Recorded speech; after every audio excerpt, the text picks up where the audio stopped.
සංසාර ගනුදෙනුව හොම්ම නඩත්තු කරන්න ඕනේ.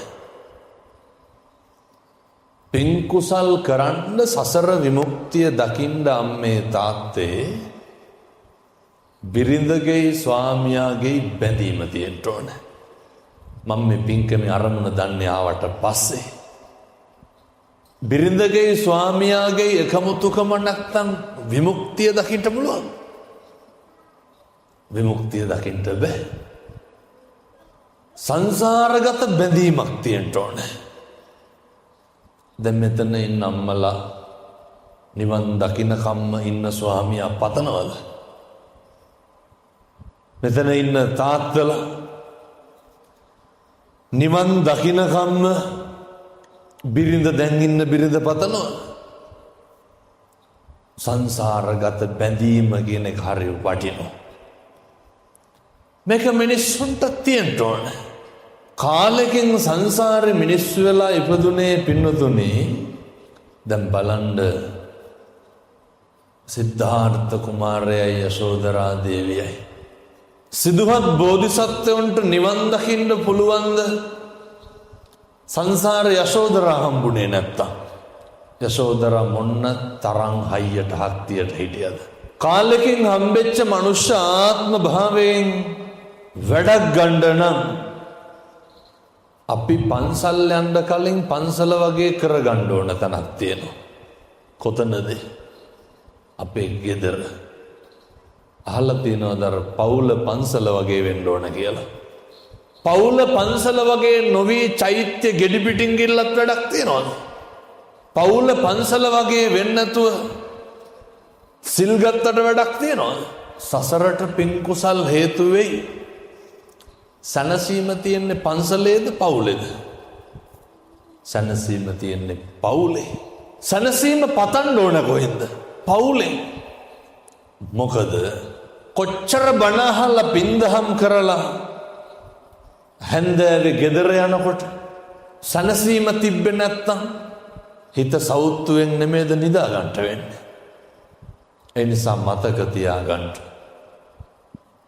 පින්නත්නේ මේ චාමර මහත්මා නේ බිරිඳ වෙනුවෙන් මේ කරන පින්කම මේක සසරේ හැමදාම තියෙයි.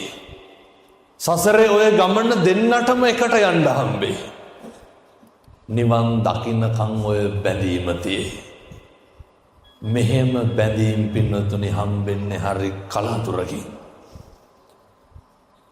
හම්බෙච්ච මනුෂ්‍ය ආත්ම භාවය අපාය කරන්නත් පුළුවන් පවුලකට. එහෙම නෙමෙයිද? හම්බෙච්ච මිනිසත් භවයේ තුල දිව්‍ය ලෝකය ලබා ගන්නටත් පුළුවන් කොහෙන්ද? පවුලකට. දැන් අර මතකද අපේ බෝධිසත්වයෝ අසලපුර පසළොස්වක් පොය දවසේ අභිනිෂ්ක්‍රමණය කරනවනේ නේ. කාටද කතා කරන්නේ? චන්නට කියනව නේද? මොන ආශ්‍රයද ලෑස්ති කරගන්න කියන්නේ? කන්තක සූදානම් කරන්න. පින්නතුනේ බෝධිසත්වෝ වෙනුවෙන් කී ලක්ෂයක් අශ්වය මාලිගාවේ ඉන්නද? කොච්චර ඉන්නද? අප්‍රමාණ විදියට අශ්වය හිටියා. බෝධිසත්වයෝ චන්නමතියන්ට කිව්වේ කවුරු තෝරගන්න කියලා? කන්තක ලෑස්ති කරන්න. මොකද ඒ කන්තක විතරක්.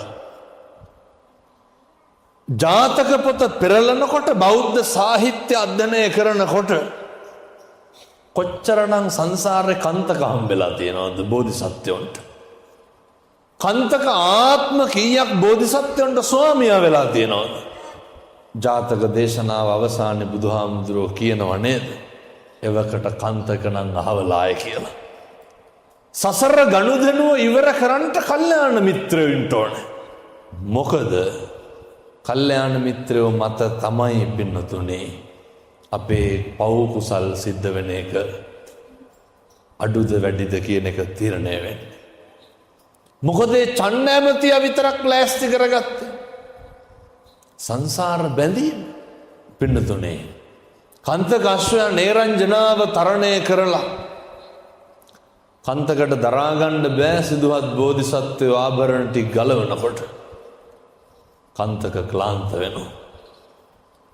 දෙවැනි අවස්ථාවේ කන්තක ඔලු උස්සලා බලනකොට බෝධිසත්වයෝ කෙස් වැටිය කපලා කහවතාවක් දරලා කන්තකගේ පපුව පැලිලා මැරෙනවා. සසර ගනුදෙනුව ඉවරයි කියලා දන්නවා. චන්නමතියා මාලිගාවට යනවා. බුද්ධත්වයේ ලබාගෙන 20000ක් මහා සංඝරත්නය සමග බුදුහාමුදුරුවෝ කිඹුල්ලක් නුවරට වැඩියට පස්සේ දන් වළඳලා අවසානයේ සුද්ධෝදන රජුරෝ මොකද්ද කියන්නේ? මෙන්න මේ මං කියන විදේ ස්වාමියා බිරිඳ බැඳීමක් තියෙන්න ඕනේ. මම මේ අද මෙහෙම බණක් කියන්න නෙමෙයි ආවේ. මේ බිරිඳගේ උපන්දිනයට බණක් කියන හින්දා මම මේක කියන්නේ. තථාගතයන් වහන්සේ දන් වළඳලා අවසානයේ සුද්ධෝදන රජුරෝ ඇවිල්ලා මොකද්ද කියන්නේ? කියනවා නේද බුදුහාමුදුරනේ යශෝදරාව කාමරේ අඬනවා. එහෙමනේ. යශෝදරා බුදුහාමුදුරන්ට මූණ දෙන්න එළියට ආවද? එළියට ආවේ නැහැ. දුක. සංසාරේ කල්ප ගානක් පතාගෙන ආපු ස්වාමියා මුළු දඹදිවම රජ කරපු රජවරුන්ගේ පුත්තු විවාහ යෝජනාව ගේනකොට සිද්ධාර්ථ කුමාරයා අභියෝග කරලා කියනව නේද සුද්ධෝදන රජුරවන්ට රජතුමනි සැලෙන්න එපා. සූදානම් කරගන්න බල පරාක්‍රමයේ පෙන්වන්න. තරංගේ යශෝදරාගේ තාත්තා මොකද කියන්නේ? මගේ දියණිය දෙන්නේ දුන්නු ශිල්ප, කඩු ශිල්ප, යුද ශිල්ප ශාස්ත්‍රයේ කෙල පැමිණි රජපුතෙකුට විතරයි.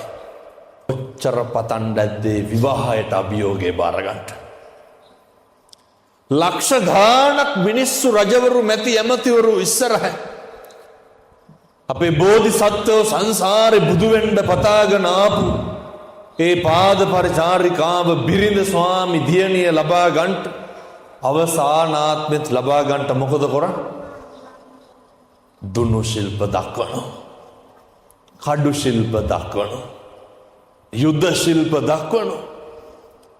සර්වමිත්‍ර බමුණගෙන් ඉගෙනගත්ත ඒ මහා ශාස්ත්‍රයන් වල අනුභවයෙන් තමයි යශෝදරා හා සරණ බන්ධනයට එක්කහු වෙන්නේ. මොන ව්‍යායාමයක් කරත් සංසාර ගනුදෙනුව බුදු වෙනවා කියලා නැවැත්තුවද නැහැ. බුදු වෙන ආත්මෙත් විවාහ වෙන්න ඕන කියලා පතාගෙන ඉන්න ඇති. ඒකට උදව් කරේ කවුද? යශෝදරාට බෝධිසත්වයන්ට යශෝදරා පින්නතුනේ ඇසලපුර පාල් 15ක් පෝය දවසේ රාහුල කුමාරයා ඉපදුනාට පස්සේ අපේ බෝධිසත්වය අභිනිෂ්ක්‍රමණය කළේ. යශෝදරා වෛර බඳිනවද? යශෝදරා දැනගන්නවා දැන් සුද්ධෝදන රජුරෝ කියනවා බුදුහාමුදුරුවන්ට, බුදුහාමුදුරුවනේ ඔබ වහන්සේ මාලිගාවෙන් ගියපු දා ඉඳන් යශෝදරා දැනගන්නවා ඔබ වහන්සේ දවසට එක වේලයි වළඳන්නේ. යශෝදරා මොකද කරන්නේ? එක වේලයි කෑවේ. බලන්න. දෙන්නගේ සංසාරේ මොන බැඳීමක් තියෙන්නද? බුදුහාමුදුරුවනේ යශෝදරා දැනගන්නවා ඔබ වහන්සේ කසී සලු අතෑරලා රළු වස්ත්‍ර දරාගෙන. යශෝදරා මොකද කරන්නේ? අර සිනිදු සලු සියල්ල පැත්තකට දාලා රළු වස්ත්‍ර දරනවා. ස්වාමි භක්තිය. යශෝදරාවතේ කියනව නේද අර කැලේ තියෙන කොයි දේවත් රස වේවා, ගව්වෙන් ගව්ව දිව මාලිගයි දිවේවා. දන්නම මුළු සංසාරේ මාවේ රාහුල කුමාරයා දාලා ගියේ මගේ ස්වාමියා වෙන මොකේටවත් නෙමෙයි විමුක්තිය හොයන්න. එහෙම ගියාට පස්සේ පතනවා මේ අවුවේ ඇති රැස්මාලා අඩුවේවලු. අවුවේ සැර මගේ ස්වාමියාට දැනෙන්න එපාලු. ගව්වෙන් ගව්ව දිවමාලිගේ දිවෙන්න ඕනලු. කවුරු වෙනුවෙන්ද? මගේ ස්වාමියා වෙනුවෙන්. කවුද මේ පතන්නේ? යශෝදරාව. පින්නත්නේ යශෝදරා දවසට එක වේලක් වළඳලා හිස මුඩු කරලා මාලිගාවේ ස්වාමියා වෙනුවෙන් ඉන්නවා. උපවාස කරනවා. මෙහෙම බිරින්දෑවරු නෙමේ දෝනේ. මෙහෙම බිරින්දෑවරු ඕනේ. ඊට පස්සේ තථාගතයන් වහන්සේට තිබ්බේ නැද්ද පණිවිඩයක් යවන්න? යශෝදරාට එන්න කියන්න පල්ලහැට කියලා පණිවිඩය යවන්න තිබ්බේ නැද්ද? තිබ්බා. ස්වාමි දියණිය ස්වාමියාට එලෙස ගරු බුහුමන් දක්වනකොට බලන්න අර බුදුහාමුදුරුවෝ ලෝකෙටම දීපු පණිවිඩේ යශෝදරාගේ කුටියට යනවා. යශෝදරාගේ කුටියට යනවා. යනකොට යශෝදරා අඬනවා. මොන දුකක් තියෙන්න ඇද්දනේ. සංසාරේ කල්ප ගානක් එකටම ආවේ. එතනදී බුදුහාමුදුරුවෝ දේශනා කරනවා සඳ කිඳුරු ජාතකේ.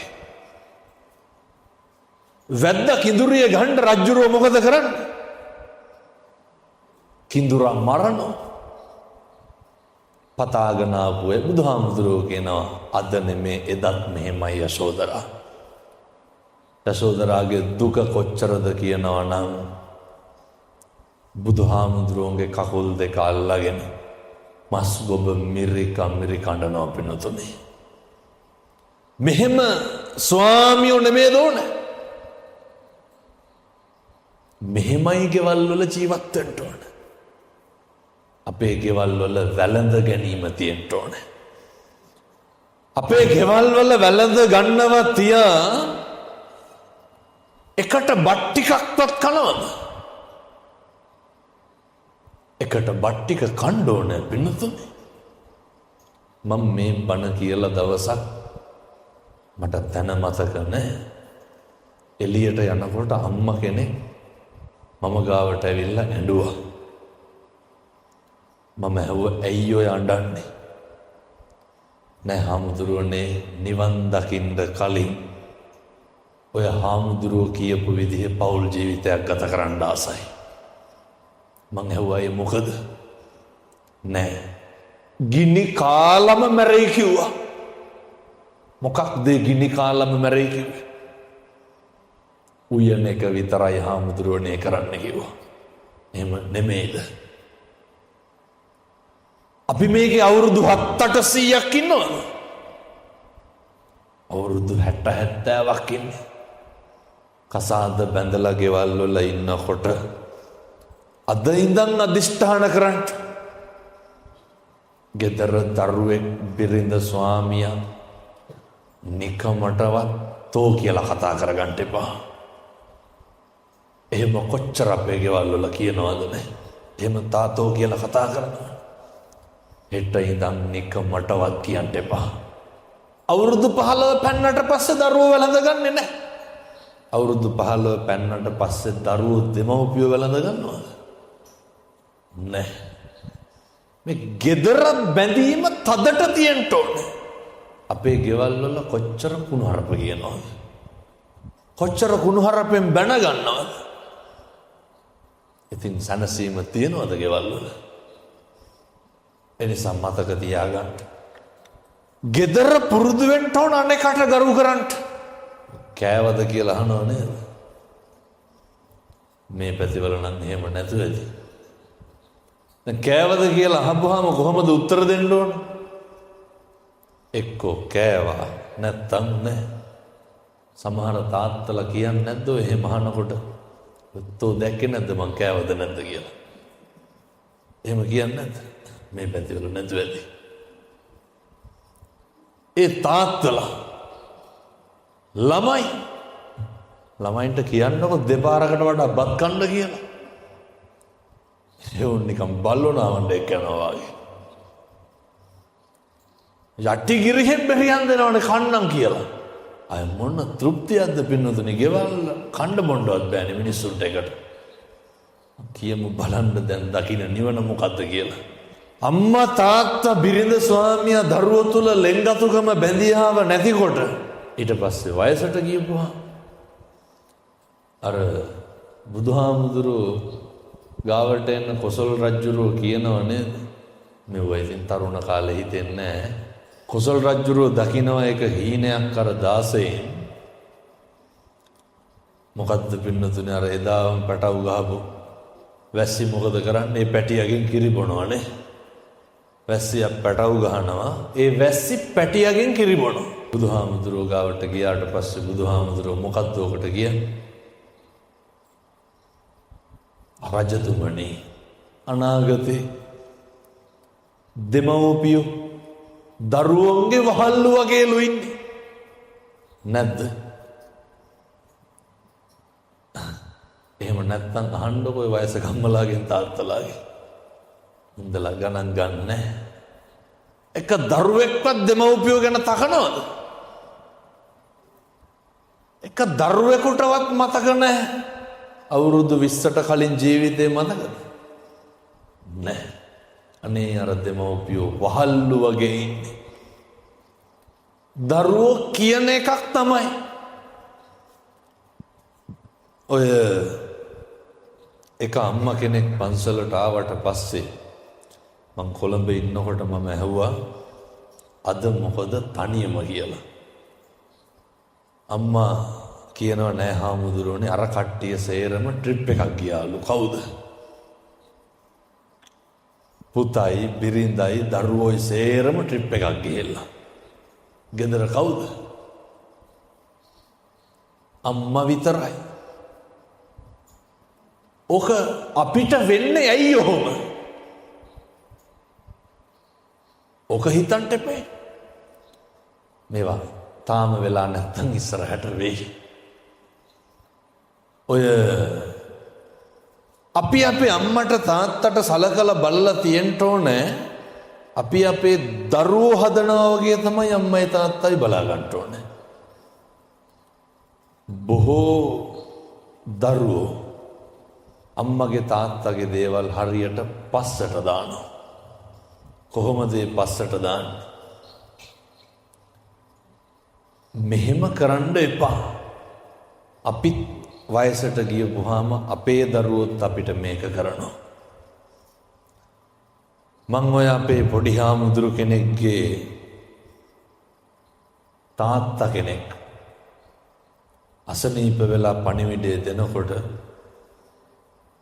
අම්මා කියනවා පොඩි හාමුදුරුවනේ තාත්තා ඉස්පිරිතාලේ නැවැත්තුවා. පොඩි හාමුදුරුව අක්කට කතා කරනවා. අක්කා මොකද කියන්නේ? අක්කා කියනවා පහට තමයි මහත්තයා එන්නේ. එතකන් යන්න විදිහක් නැහැ. අයියට ගත්තා. හාමුදුරුවනේ පහට නංගිට ගත්තා. එන්න විදිහක් නැහැ. ළමයි දෙන්න විතරයි ගෙදර. හරි. හවස් වෙනකොට තාත්තා මැරුණා. දරුවෝ තුනයි ළඟ ඉන්න කෙනෙක් හිටියේ නැහැ. ඕකට හිත හදාගන්න අම්මලා තාත්තලා මොකද්ද කියන්නේ? නෑ එයාලට එන්න විදිහක් නෑ වැඩ වැඩි. කියන්නේ නැද්ද වයසක අම්මලා තාත්තලා? එක අම්මා කෙනෙක්වත් තාත්තා කෙනෙක්වත් කියන්නේ දරුවෝ සලකන්නේ නෑ කියලා. කියන්නේ දරුවන්ට වැඩ වැඩි කියලා. දරුවන්ට හරියන්න වරදින්නේ කාටද? අම්මටයි තාත්තටයි. එහෙම නෙමෙයිද? දරුවෝ උඩට යන්න තනි වෙන්නේ කවුද? අම්මයි තාත්තයි. අපි අර පොඩි හාමුදුරුවන්ගේ තාත්තගේ මල ගෙදර යනකොට පින්නතුනේ දැන් සේරම ඇවිල්ලා ඉස්සරහ කණුවේ බල්ලෙක් බැඳලා හිටියා. මම ඇහුවා කාගේද? එතකොටම දුව කියාගෙන ආවා හාමුදුරුවනේ නෑ මේ බල්ලත් අරගෙන ආව දැන් දාලා එන්න බැරි හින්දා කියලා. මල ගෙදරට බල්ලොත් අරගෙන ආවේ. ළඟ ඉන්න එන්න විදියක් නෑ මහත්තයා එන්නේ පහට කියලා කිව්වා. ඔව් අහන්න වෙයි ඉස්සරහට. මතක තියාගන්න. දරුවොත් එක්ක තමයි සුචරිතේ හැසිරෙන්න ඕන. අපි කරපුවා කියපුවා තමයි අපිට හම්බෙන්නේ.